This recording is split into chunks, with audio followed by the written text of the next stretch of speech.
Hey guys, this is our X factoring video. Let us begin. So the first thing we want to do is we want to X factor. I'm looking at this trinomial. I can't do any GCF and I have no fourth term to do factor by grouping.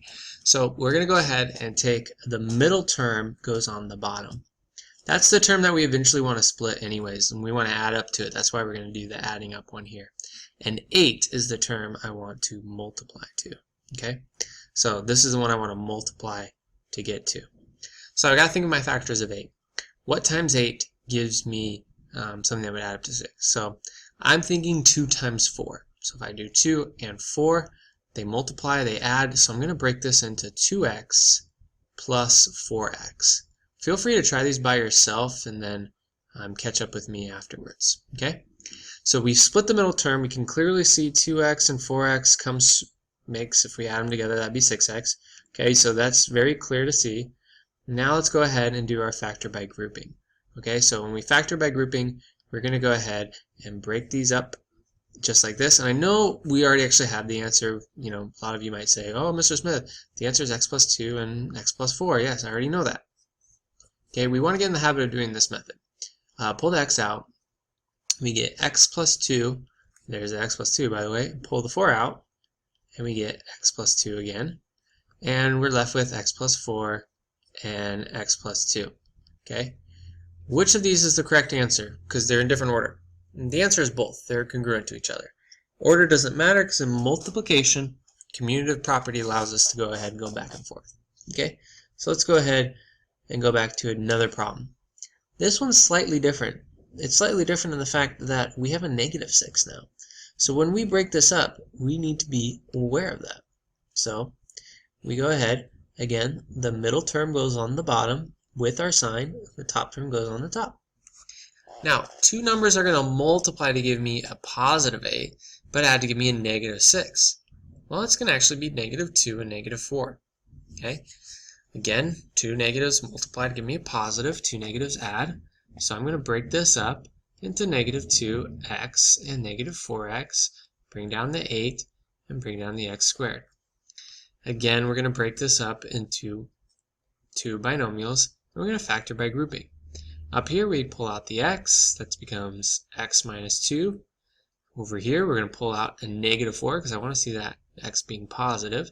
So we get x and negative 4 out of a positive 8, because you need a negative 2. And we get x negative 4 and x negative 2. And again, we're seeing that this number here and this number here are coming straight from right here. Okay?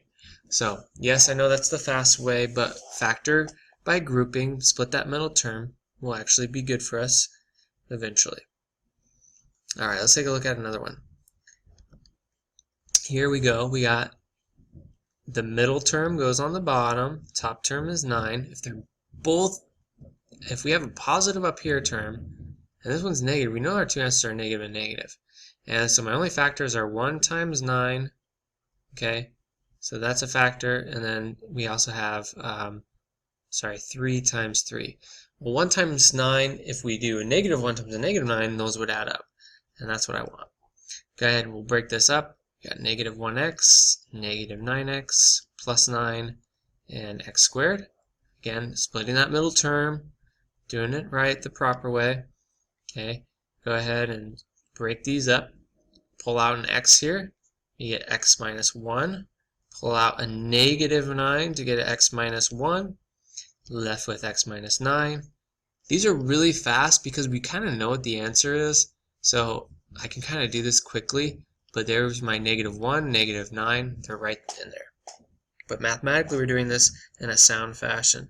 Okay, so we did these three problems. Let's do a challenge problem. Okay, this is going to be a little tricky because I can't start x factoring right away because if I look at my numbers, I'll notice something unusual. I have a 2, 22, and a 60. Okay, that means I can probably factor something out. I can factor a 2 out. That would leave me with x squared plus 11x, and then take 2 out of this. That's going to be plus 30. Now I can x factor the inside. I GCF'd out a 2. Now I'm going to x factor. I got 11 and I have 30. What two numbers multiply to give me 30? but add to give me 11. The answer is 6 and 5. Okay, split the middle term, 6x plus 5x plus 30 plus x squared over here. Okay, we're going to go ahead and split that middle term right now. Go ahead and factor by grouping. We split the middle term.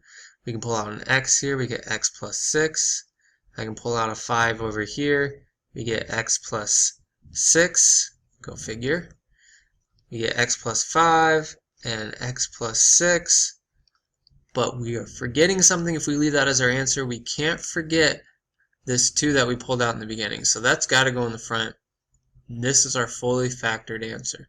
So yeah, sometimes we're going to get some information extra where we're going to have to pull it out in the beginning. Okay? All right, we'll see you guys tomorrow.